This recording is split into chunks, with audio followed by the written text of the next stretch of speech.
কোরআন তিলাওয়াত হচ্ছে ইবাদত, যেমন নামাজ ইবাদত।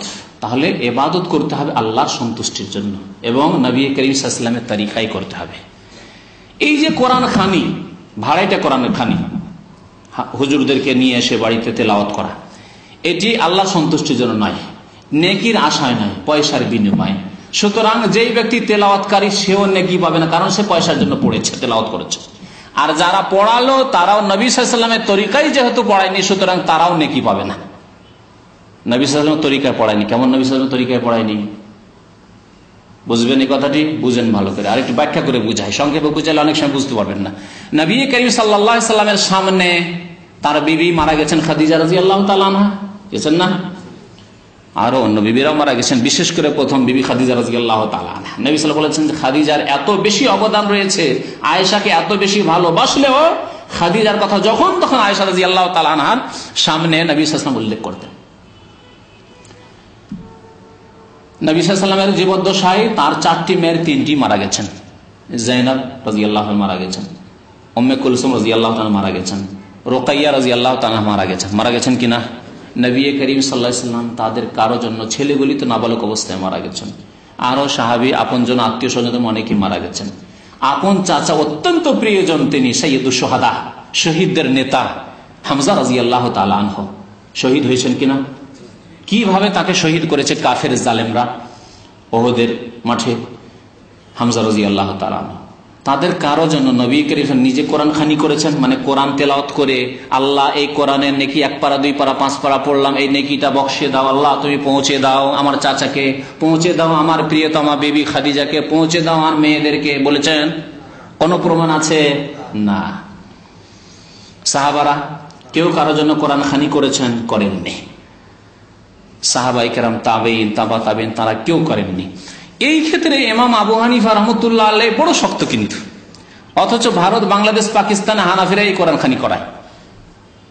ইমাম আবু হানিফা রাহমাতুল্লাহ আলাইহির ফতোয়া খুব শক্ত। তিনি বলছেন এইরকম ভাড়া করে কোরআন পড়লে যে ব্যক্তি কোরআন পড়বে সেও নেকি পাবে না, যে কথাটি আমি বললাম, আর যার জন্য পড়া হবে সেও নেকি পাবে না। কারণ যে কোরআন পড়েছে সে পয়সার জন্য পড়েছে ভাড়াই এসে, আর যার জন্য পড়া হয়েছে এই জন্য নেকি পাবে না, যে এটি নবী সাল্লাল্লাহু আলাইহি ওয়াসাল্লামের তরিকা নাই। মৃত ব্যক্তিকে নেকি পৌঁছানোর জন্য নবী করিম সাল্লাল্লাহু আলাইহি ওয়াসাল্লাম দৈহিক ইবাদত করেননি, যেমন নামাজ পড়েননি তেমন কোরআনও তেলাওয়াত করেননি। একটি কথা বললাম যে দৈহিক ইবাদত, দৈহিক ইবাদত দিয়ে মৃত ব্যক্তিকে নেকি পৌঁছানোর প্রমাণ নেই। দৈহিক ইবাদত যেমন নামাজ, 2-4 রাকাত 6 রাকাত নামাজ পড়লেন আর বললেন আল্লাহ এই 4 রাকাত 6 রাকাত 8 রাকাত নামাজের নেকি আমার বাবাকে পৌঁছে দাও, ইসালে সওয়াব করলেন, হবে? কারণ দৈহিক ইবাদত, এর প্রমাণ নেই। ওইরকমই রোজা কারো যদি কাজা থেকে যায় আর মারা যান, তাহলে কাজা করার প্রমাণ আছে, কিন্তু অতিরিক্ত আপনি নফল রোজা রাখবেন, আল্লাহ এই 10টি নফল রোজা রাখলাম, এই 6 শাওয়াল মাসে 6 দিন রোজা রাখলাম, আল্লাহ এই রোজার নেকিটুকু আমার বাবা মরা বাবার কাছে পৌঁছে দাও, আমার মায়ের কাছে পৌঁছে দাও, আমার দাদার জন্য আমি করলাম, হবে? দৈহিক ইবাদত হবে না। আর্থিক ইবাদতের প্রমাণ আছে, যা হাদিস পড়ে শোনালাম, সাদাকার কথা প্রমাণ আছে।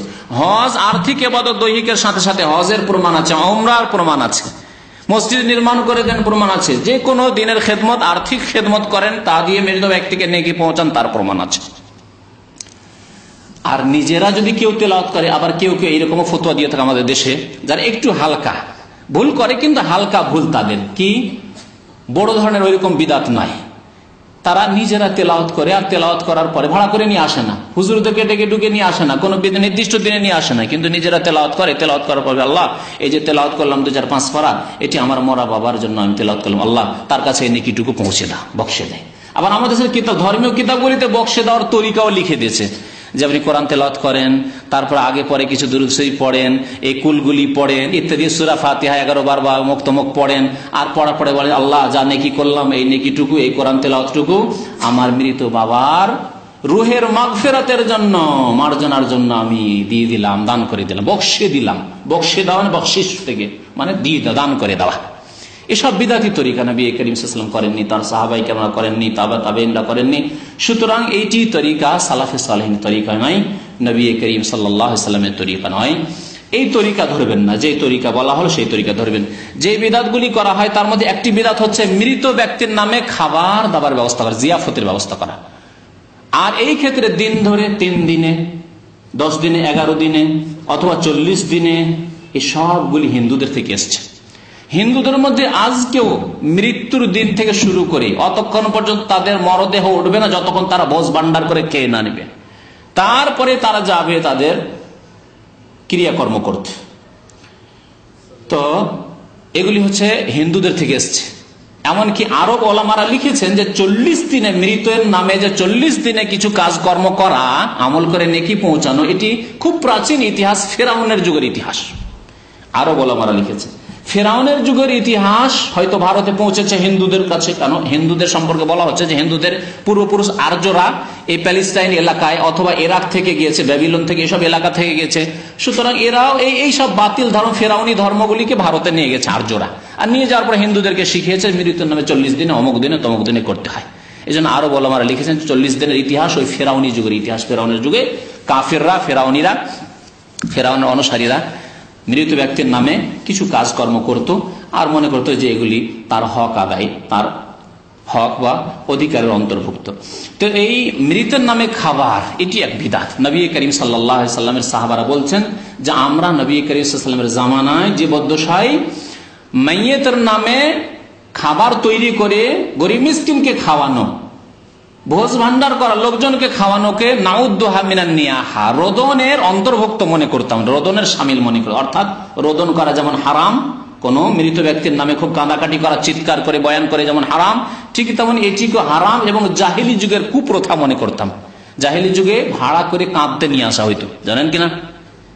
মক্কায় মদিনায় জাহিলি যুগে কোন বিশিষ্ট ব্যক্তি মারা গেলে এলাকার মহিলাদেরকে ভাড়া করে নিয়ে আসা হতো যে তোমরা এসব কাঁদতে হবে খুব বেশি করে, আর খুব চিৎকার করে কাঁদতো।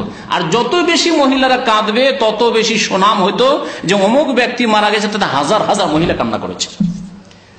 আর এই ভাড়া হয়তো পয়সা দিয়ে এর ভাড়া পেমেন্ট করা হইতো, আর না হলে বদল, যে ঠিক আছে তোমারও যখন আপনজন কেউ মারা যাবে তখন আমরাও গিয়ে এর পরিশোধ করে আসবা, ঋণ পরিশোধ করে আসবা।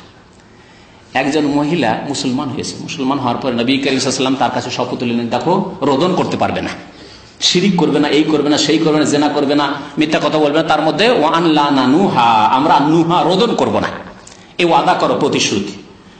তখন সেই মহিলা বলছে ইয়া রাসূলুল্লাহ, করবো না ঠিক আছে, কিন্তু একজনের আমার আপনজন মারা গিয়েছিল, তখন অনেক মহিলারা এসে কাঁদাকাটি করেছে, কিন্তু একজনের ধার বাকি থেকে গেছে, সবার ধার শোধ করে দিয়েছি, ঋণ পরিশোধ করে দিচ্ছি, একজনের ধার বাকি থেকে গেছে, এই যে ঋণ পরিশোধ করতে হবে, তার কেউ মারা গেলে আমাকে একদিন কেঁদে দিয়ে আসতে হবে, এর জন্য পারমিশন দেন।